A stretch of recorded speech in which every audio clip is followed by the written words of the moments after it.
country, the narrative that UKIP takes Tory votes, completely blown out of the water by last night's result. Perfectly clear. So you will resign then if you lose today? Are you calling me a liar?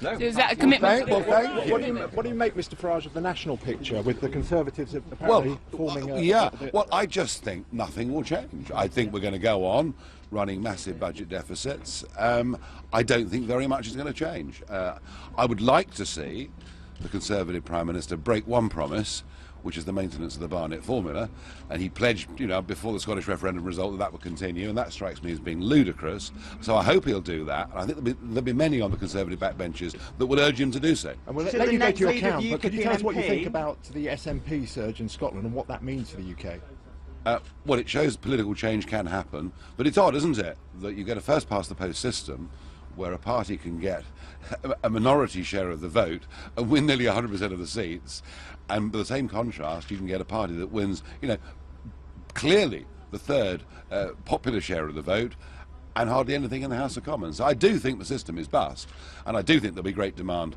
for it to change. But overall, yeah, the pollsters were wrong. It's a Conservative government. I just think very little will change. Are you disappointed with UKIP's performance? There's a long list of UKIPers begging you to stay. Paul Nuttall, Suzanne Evans, Aaron Banks, Steve Crowler. Very sweet, Could you be persuaded? Nigel Farage speaking very frankly as ever, but raising some important questions about the nature of the Westminster system and the way that it produces lots of seats for some and then maybe not so many for others, even though they are on a very big share of the vote. Suzanne Evans is with me, Mr Farage's colleague. That point, Suzanne, I think is one that lots of people will kind of reflect on. Yes, absolutely. How can it possibly be fair that we're going to take 3.5 million votes and get one seat in the face of possibly two, as the way it looks at it at the moment, and yet the SNP can get 56 seats with 1.5 million votes? It simply isn't fair, and this is something that we have been calling for quite some time now, and I think the majority of people in the country will see that it's completely wrong. The Conservatives are looking to be set to be winning a majority. I think actually they haven't won it fair and square. I think they have won purely because of the fear of a potential Labour SNP coalition. And that's certainly what I found out on the doorstep in our target seats, that people have very much wanted to vote for UKIP, but they have been so terrified of the breakup of the union, of the SNP being able to hold Parliament to ransom effectively, that unfortunately they didn't feel able to put the cross in the UKIP box. And I think tomorrow, when we see some of the council results, I think we'll see a much stronger performance for UKIP, because people will have been able to vote with their heart rather than their head. You believe, Suzanne Evans, that was the deciding factor, fear of the SNP? I think it was. I absolutely think it was. That's certainly my experience. It was actually quite depressing talking to some voters who said, I really wanted to vote for you, I love what you stand for, your policies were great, but I'm sorry, I just can't let those people in.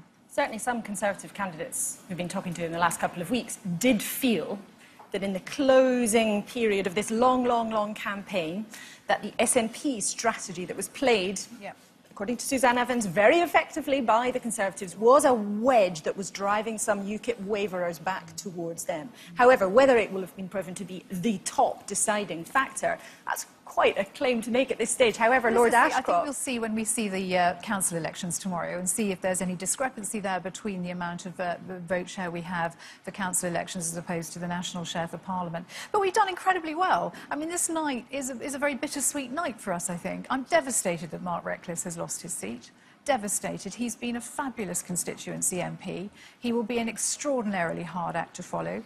I'm also bitterly disappointed that the Conservatives, not just in Rochester and Stroud, but elsewhere in the country as well, have run a really vicious, nasty and bitter campaign against UKIP. Perhaps not as vicious and nasty as the one that Labour have been running against us in their strongholds, where we've clearly been holding their feet to the fire. The fact I think we have, in fact, had more second places in seats that have been won by Labour than the Conservatives shows again that we do not just take Tory votes. We've always said that, and I think tonight that is proof positive. Suzanne, good to see you. Thanks very much again for coming in. Suzanne Evans there, of UKIP, with her thoughts on where we are.